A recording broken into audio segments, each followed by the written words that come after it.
Olá amigos, sejam bem-vindos às Notícias Proféticas. Hoje continuaremos a falar de enganos, uma vez que estamos no fim dos tempos. E como vocês sabem, enganos seriam o primeiro sinal da lista que Jesus nos deu em Mateus 24. Mas desta vez vamos falar de um engano improvável. É improvável, sim, mas existe, não obstante. Em 2 Timóteo, no capítulo 3, verso 5, existe um conhecido versículo, ou aliás, antes do verso 5, desde o verso 1 até o verso 5, o apóstolo Paulo dá-nos uma lista de pessoas que vão compor os últimos dias. Uma lista de pessoas com caráteres bastante deformados. Se vocês quiserem, vão lá procurar. Ele diz que os últimos dias serão tempos penosos, trabalhosos. Serão tempos difíceis. Serão tempos onde nós veremos o impensável acontecer. Onde nós veremos coisas que nunca pensávamos ver. E na realidade elas vão acontecer. Inclusivamente uma série de pessoas que serão amantes de si mesmo, gananciosos, presunçosos, orgulhosos, vaidosos, por aí fora. Até mesmo pessoas que nós não pensávamos que fossem estas coisas e elas até poderão sê-lo. Ora, no verso 5, o apóstolo Paulo termina dizendo, esta lista, diz que estas pessoas, este tipo de pessoas, não é? Têm aparência de piedade, mas infelizmente negam-lhe o poder, negam a eficácia da piedade, negam a eficácia do poder de Deus. Parece que estão investidos do poder de Deus, mas infelizmente os seus frutos vão dizer o contrário.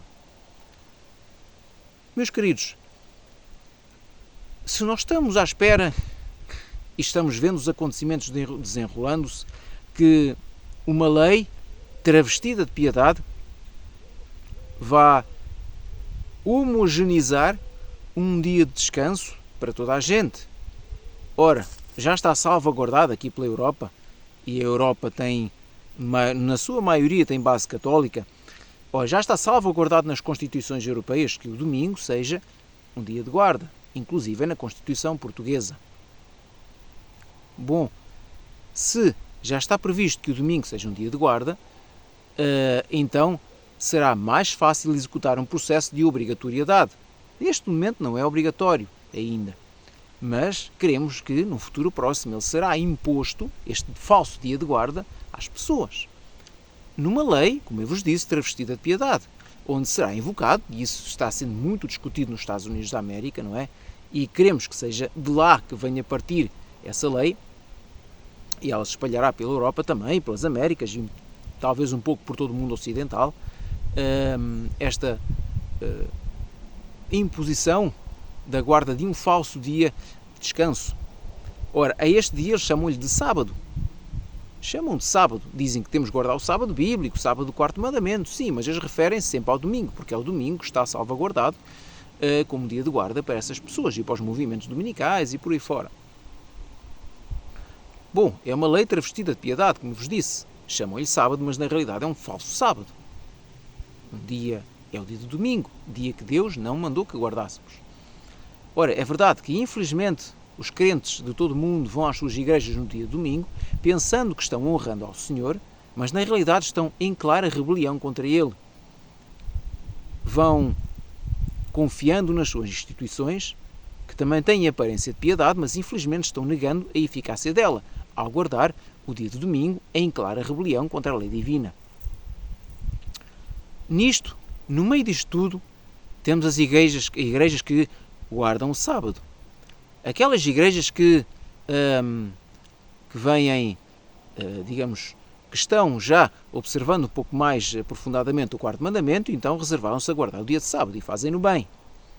Mas, amigos, lembrem-se, há coisas que nós pensamos que não vão acontecer e acontecem. Há pessoas, ou quem sabe instituições que têm aparência de piedade, mas quando nós vamos ver, e Mateus 7,20 diz que pelos seus frutos os conheceremos, então nós vamos perceber que, na realidade, as coisas não são tão lineares quanto pensamos. Não é por muitas igrejas que guardam o sábado, ou pensando que por guardar o sábado já estão automaticamente absolvidas por Deus, não é por aí que o Senhor lhes concederá gratuitamente a salvação. Já passo a explicar. Ora, não falando das igrejas que guardam o domingo, ok? Porque todos nós somos cristãos, aqui ninguém está a ser sectário com ninguém, mas todos nós somos cristãos e todos nós, ou a maioria de nós, professa uma fé, ou pelo menos a maioria das pessoas, não é, estão inscritas numa determinada denominação, seja católica, seja protestante, ela qual for. Mas aquelas pessoas que guardam o sábado pensam que por estarem um passo à frente dos outros, logo estão mais perto do céu. As denominações que guardam o sábado, ou pelo menos das maiores delas, infelizmente, têm dado passos em falso ao longo da história. Ora, é verdade, para haver uma homogeneização do dia de domingo, para toda a gente guardar, é necessário que a Igreja se una ao Estado. Porque o Estado vai, então, aplicar a lei e as igrejas vão recebê-la de braços abertos, pois são os próprios membros da Igreja que as vão pedir essa lei, que estão pedindo que se faça uma lei geral. É preciso haver esta união promíscua de Igreja com o Estado. Ora, quem disse a vocês, guardadores do sábado, as pessoas que veem, não é, que as vossas denominações sabatistas também não se uniram ao governo? Vamos ver a história, amigos. Na Primeira Guerra Mundial, muitas, ou pelo menos algumas denominações do sábado, que se dizem guardar o sábado, não é?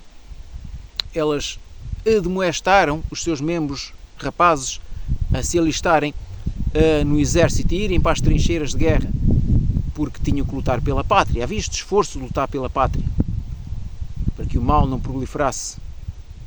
Na Segunda Guerra Mundial, vimos os guardadores do sábado, na Alemanha nazi, afastarem-se do sábado judaico, o Shabat, não é, como comumente é conhecido, e afinal mudarem o nome do sábado para sábado, ou dia de guarda, o dia de descanso purificado. Assim é que era, um dia de descanso purificado. Eles chamaram-lhe este dia assim, mudaram o nome do sábado para se distanciar dos judeus, porque na Alemanha perseguiam-se os judeus, não era? Isto já na década de 30, para chamar-lhe dia de descanso purificado. Ora, de purificado, aquele dia não tinha nada. Porquê? Porque as próprias instituições admoestaram os seus membros a unir-se, ou a quase que a deificar o partido nazi, dizendo que o seu Führer, não é, o seu líder, Adolf Hitler no caso, era uma solução que Deus tinha trazido para recuperar a boa reputação alemã e para expandir a grandeza alemã no mundo. Pelo que as igrejas apoiaram ativamente Adolf Hitler. E nós sabemos quem foi Adolf Hitler. Ora, também admoestaram a que os seus crentes fossem trabalhar para as fábricas de armas, mesmo no dia de sábado, para ajudar no esforço de guerra alemão. Ou seja, assumiram um cariz patriótico em detrimento da lei de Deus, que diz não só devemos respeitar o dia de sábado, como diz também que não devemos matar. Jovens eram permitidos frequentar as igrejas de farda militar. Jovens foram aconselhados a alistar-se no partido nazi, jovens foram aconselhados a se alistar no exército. Tudo para o bom nome da nação. E os princípios, infelizmente, eram pisados. A verdade era calada. E nas igrejas não se pregava nada de Apocalipse, nem Daniel, nem nada disso, porque poderia ofender, digamos, os valores do Estado. Acabou a Segunda Guerra. Mas tivemos mais conflitos, mais guerras ao longo do século XX, os quais as igrejas, que guardam o sábado, não é, estiveram do lado dos governos, tendo aparência de piedade, mas infelizmente negando a sua eficácia. No caso da Guerra da Coreia, isto aconteceu, onde, novamente, jovens foram admoestados e a se alistar no exército. Tivemos a Guerra do Vietnã, que aconteceu exatamente a mesma coisa, onde até hoje no Vietnã escolas cristãs sabáticas são obrigadas a trabalhar, aliás, escolas cristãs, escolas, digamos, que pertencem às igrejas denominacionais do sábado, são obrigadas a ter aulas no dia de sábado porque o governo quer assim. E o dia de descanso é ao domingo. Estão todos sem parar ao domingo e ter aulas ao sábado. É assim que funciona. Também, infelizmente, todas as igrejas, ou a maioria delas, não todas, mas inclusive as denominacionais do sábado, foram adeptas do regime antibíblico do apartheid na África do Sul. Porquê? Porque era conveniente ao governo branco. Ora, também era conveniente que nas Américas, na América Central, na América do Sul, falamos da Nicarágua, falamos do Chile, onde houveram estes ditadores, onde as igrejas se colocaram ao lado dos ditadores, como por exemplo Augusto Pinochet, do Chile, já foi julgado pelo Tribunal Penal Internacional como sendo um assassino, mas as igrejas colocaram-se ao lado dele porque era conveniente, porque era seguro, porque obtinham privilégios, porque as suas universidades podiam ligar-se com as universidades públicas e ali obter também bastante proveito. Vemos na Argentina que jovens foram aconselhados a alistar-se na guerra contra a Inglaterra, por causa das Ilhas Malvinas, ou os Falkland. Vemos também que há poucos anos, na questão da pestilência, não é? Em 2020, todas as denominações quase que admoestar, e algumas mesmo forçaram os seus membros e alguns países a tomarem coisas, muitas delas contra a sua consciência. E já vimos o resultado dessas decisões. Não foi o melhor. Porquê? Porque o Estado queria. O Estado queria cooperação na Primeira Guerra Mundial, o Estado queria cooperação na Segunda Guerra Mundial, os governos queriam cooperação nos seus regimes comunistas, o governo queria cooperação na distinção de raças em África, os governos, por exemplo, no Ruanda também, em África, em 94, 95, aconteceu aqueles hediondos massacres étnicos da maioria que estava no governo, étnica, contra uma minoria étnica também, que infelizmente, na altura, no calor dos massacres, se refugiaram dentro das missões das igrejas, se refugiaram dentro de igrejas, e os líderes das igrejas, pura e simplesmente, abriram os portões para que os guerrilheiros do governo, não é, fossem procurar essas pessoas minoritárias, de minoria étnica, e fossem, pura e simplesmente, assassinadas com o aval dos líderes religiosos. Porquê? Porque o governo assim mandava. Em todos os lugares, em todas as épocas ao longo do século XX, em todas as décadas ao longo do século XX e, pelos vistos, também no século XXI, as igrejas se têm unido ao Estado. Porquê? Porque lhe era conveniente. Porque tinham que manter as portas abertas. Porque tinham que sobreviver. Não importa quantos morriam, não importa quantos ficassem feridos, não importa quantos perdessem o emprego, não importa quantas depressões houvessem, não importa. O que importa é que as instituições continuaram com as suas portas abertas. Deixa-me contar-vos um exemplo. Quando uma pessoa padece por fome, por exemplo, não é? Quando o seu corpo está padecendo por fome, os seus órgãos vão falhando, um a um, por falta de nutrição. Ora, os órgãos vão morrendo, e vocês sabem qual é o último órgão a morrer? É justamente o cérebro. O cérebro toma uma espécie de atitude egoísta, não é? Por assim dizer, porque é assim que o corpo funciona, de se manter, de ir roubando sinais vitais aos outros órgãos para se manter vivo. E ele é o último a morrer, isto em caso de morte. Ora, as lideranças das instituições fazem exatamente a mesma coisa que o nosso corpo. Não importa quantos membros tenham que padecer, importa é que eles continuem ativos. Importa que continuem com os seus bons salários, altos cargos, regalias, tendo uma aparência de piedade, mas negando a sua eficácia. Não importa quantas vezes tenham que unir ao Estado. Não importa quantas vezes tenham que pisar consciências. O que importa é que a porta continue aberta. Meus queridos, estamos prestes, e assim o queremos, a testemunhar uma união da Igreja com o Estado. Estamos prestes a testemunhar, pelo menos a nível mundial, estamos prestes a testemunhar um decreto mundial que vá ferir consciências, obrigando toda a gente, sem exceção, a adorar o falso dia. Agora pensem, se tradicionalmente as vossas igrejas já se têm unido ao Estado, como é que elas agora de repente iriam ganhar um novo fôlego e combater o governo norte-americano, que é a superpotência mundial? Como é que iriam ganhar um novo fôlego, rompendo com a sua tradição já de décadas, e ir contra um governo poderoso ou contra os outros governos quando a lei for adotada? Acham mesmo que haverá exceção? Acham mesmo que vão continuar de portas abertas agora no sábado? Não, meus caros.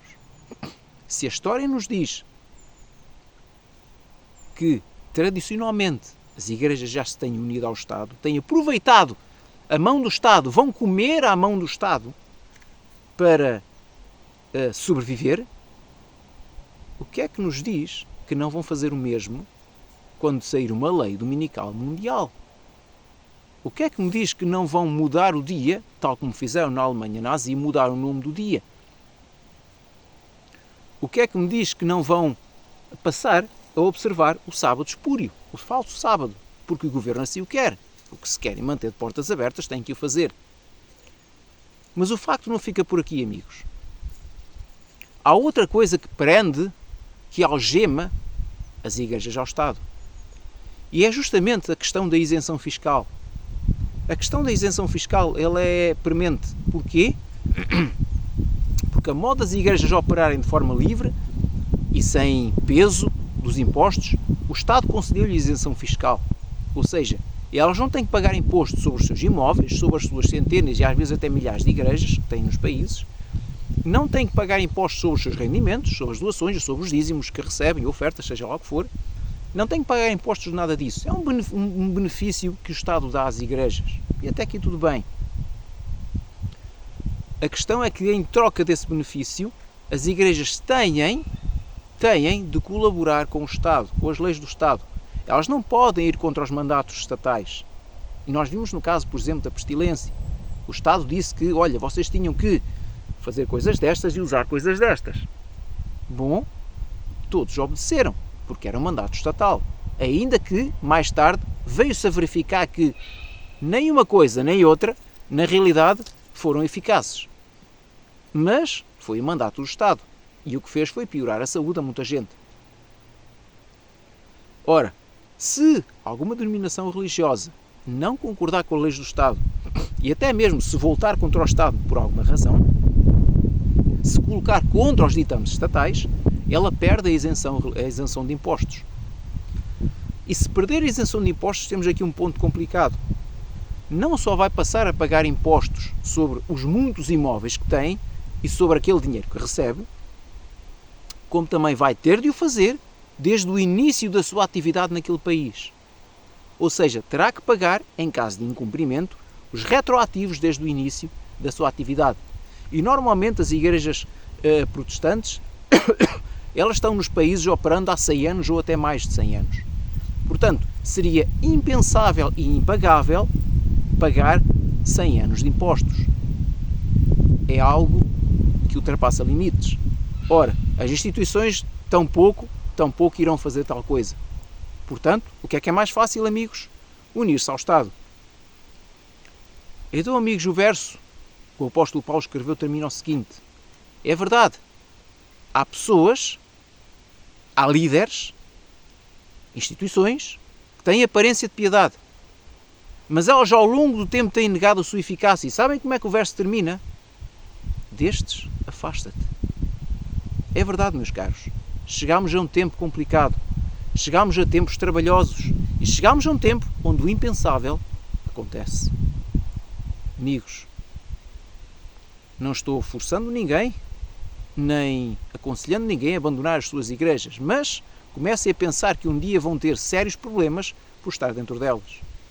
Desejo que o Senhor vos abençoe, vos guarde, vos ilumine e vos dê coragem para tomar decisões. Até à próxima.